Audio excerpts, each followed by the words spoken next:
rank all the Kingdom Hearts games from worst to best, in my opinion. Now, no, this is only my opinion and my experiences playing through the games. I won't be including Unchained Key on this list since I think that would be kind of cheating, because that was only a mobile game and wasn't really adapted all that much, except being a movie, but still.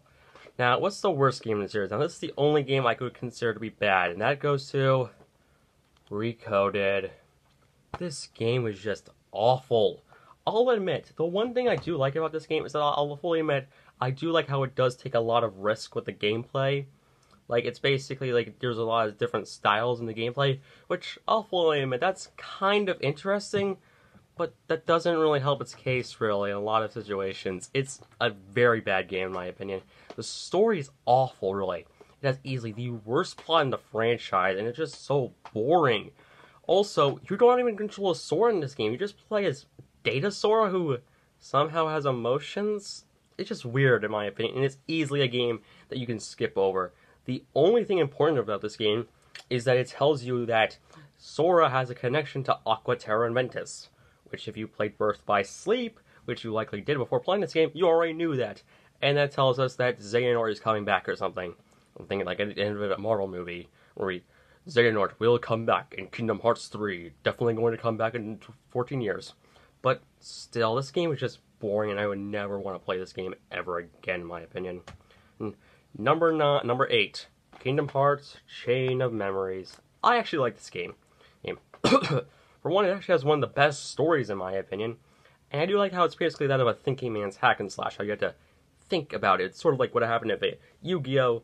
Crossed over with Kingdom Hearts. It'd be kind of cool in my opinion, and especially with the duel system with Riku. Oh man, I was just expecting the Yami Yugi to come out and say, "It's time to duel." That would be kind of awesome, not gonna lie. Dan Green is one of the characters. Awesome choice.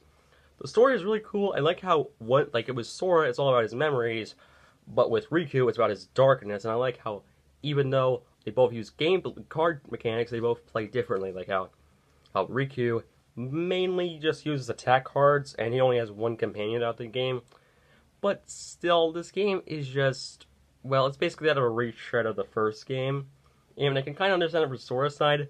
But for Riku, the only one that really fits are just Hollow Bastion and Monstro, Captain Hook's pirate ship, and Traverse Town. The other, on Destiny Islands, the other ones don't really fit well and are just there to pad out the game.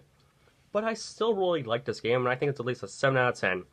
Anyway, number 8 on this list, number 7 on this list goes to 358 over 2 days. Yes, I actually like this game, don't at me. For one, I think the story is really good in my opinion, and I like the development between Roxas, Axel, and Xion, and I do like how it just goes through like what the organization members do. But on the other hand, yeah, the recon missions are kind of boring, and the only missions I really do enjoy are the ones where you get to, fight enemies. Those are the ones that are really good. But I still had a fun time playing through this game, and it mainly decided to, like with Chain of Memories, which I forgot to mention, is that with this and Chain of Memories, due to your so many options, it can decide what type of player you want to be with this game. Like with Chain of Memories, you can decide what combo works best for you, which is kind of cool. For this one, you can decide if you want to be slow or fast-paced with your swingings, which is kind of cool in my opinion. But still, I really liked 358, and it goes number 7 on this list. Number 6 on this list goes to Kingdom Hearts 0.2, A Fragment Toward Passage. Now we're getting to the really good stuff in my opinion. While this is technically the shortest game of the franchise, in fact you could literally beat this game in an entire day, and as the only game in the series I've so far played on critical mode, I think it's really good in my opinion. Is it as good as the first Birth by Sleep? No, but I do like how this game doesn't use the command deck and decided to just go to regular old Kingdom Hearts. While I do like the command deck, I do prefer the original style of the games. Aqua controls fluidly, and I do like exploring the realm of darkness. My only problem with this game, rather than made short, is that for the bosses, most of them you just face are just Darkside and Demontide. And also, this game pretty much furthered the point that Mickey and Yensid are big a-holes. Seriously, instead of going into the data world, you could have just saved Aqua, really, after Kingdom Hearts 2. I'm just saying, Mickey, you didn't have to wait 10 years to save her. Or other than that, it just tells us that Sora is going off to Olympus Coliseum, and how Mickey didn't have his shirt at the beginning of Kingdom Hearts 1. wow, out of all the details we had to know why Mickey didn't have his shirt on in the beginning, at the end of Kingdom Hearts 1. But this is still a pretty fun game, and for a demo, it's actually pretty cool. And to be fair, it was kind of hard to decide between this and the number 5 entry. Number 5 on this list goes to Dream Drop Distance.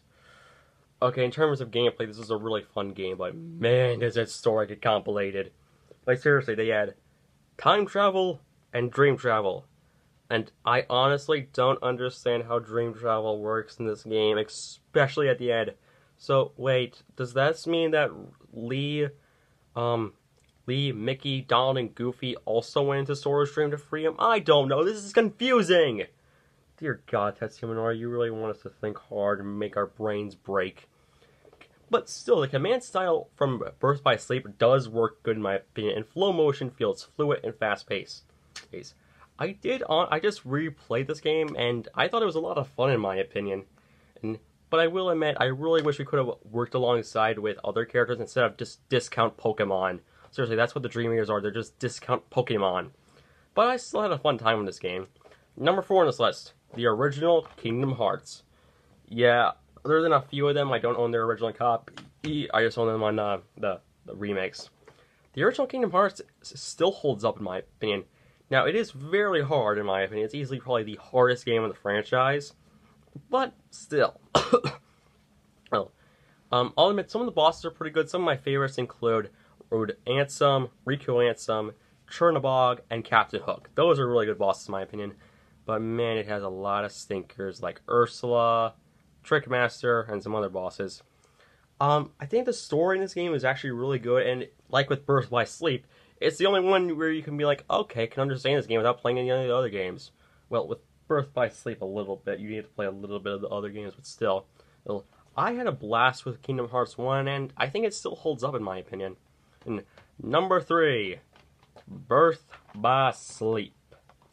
I really love Birth by Sleep in my opinion. It was originally number 2 until the number 2 spot happened. I love the story in my opinion. It's easily my favorite story in the entire franchise along with 2's. Terra, Ventus, and Aqua are all really good characters, and I like how each of them does play a little bit differently. How Terra is mostly reliant on physical attacks, Aqua is mostly about range attacks, and of course, Ven is all about good balance on both in my opinion. The story is amazing in my opinion, even though it's basically Revenge of the Sith. But I love the Star Wars prequels, so I love this game. This game would have been my second favorite if it weren't for the number 2 entry happening. Okay, it's time for the final 2. I'm not gonna lie, I had a little bit of thinking, but after replaying the number 1 entry, I made my decision. And number 3 on this list goes to Kingdom Hearts 3. Dear God, the wait for this game was huge. This was basically Kingdom Hearts fans waiting for basically like Infinity War or something. And everything about this game was so amazing. I like how you're able to actually interact with the characters when you're just playing through the game and you don't have those like bubbles that something out of a comic book. Like you actually get to talk with them like they're real people. Well, the only problem I have with that is when they say, "Let's go find some ingredients for Little Chef." That's my only problem. Also, I will admit the game can be a little too easy, but hey, maybe critical mode will be a lot more challenging. I think the story was really good in my opinion, though. You basically have to play through a lot to understand it. Like, it's basically like Infinity War, where I have to watch the other movies to understand it. But I think I think this game really comes together in my opinion. I didn't really understand why people's complaint with the Disney Worlds are. I mean, think about it. In almost every Kingdom Hearts game, the Disney Worlds have had a spot in the story, really. Like, for example, but with Kingdom Hearts 2, you could have cut the original levels. You could have cut the first visits to those worlds, and barely anything would change. Really. So that makes no sense in my opinion. Why people complain about that. Though I will admit, it does get a little too easy in my opinion. But hey, I love the ending. And I'm not gonna lie, when I saw Sora got Thanos, I cried. Thanos, why did you make Sora get Thanos? Well, I'm sorry, I just thought he would only affect Marvel characters. For shame, Thanos, for shame! But still, now with the process of elimination, you probably know what the number 1 entry is. Number 1 goes to Kingdom Hearts 2.